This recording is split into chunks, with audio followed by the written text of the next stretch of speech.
Tissue engineering is defined as the practice of combining scaffolds, cells, and bioactive molecules to create functional tissues capable of regenerating, restoring, or replacing damaged structures.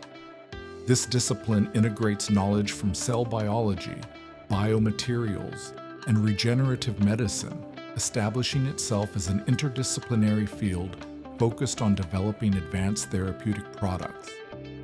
In this context, the three fundamental elements of tissue engineering are scaffolds, bioactive molecules, and cells. Three-dimensional scaffolds act as biomimetic extracellular matrices that provide structural support and suitable microenvironments for cell adhesion, proliferation, and differentiation.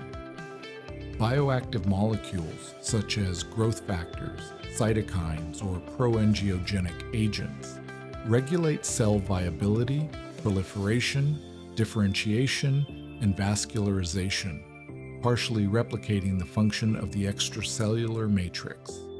Cells, especially stem or progenitor cells, provide the regenerative potential, although their behavior depends largely on the environment provided by the scaffold and molecular signals. Finally, the choice of graft type, autograft, isograft, allograft, or xenograft, depends on the cell origin and biological compatibility criteria. In short, tissue engineering is becoming established as an advanced therapeutic strategy that demands a precise balance between structural, biochemical, and cellular components to guarantee the functionality and safety of the regenerated tissue.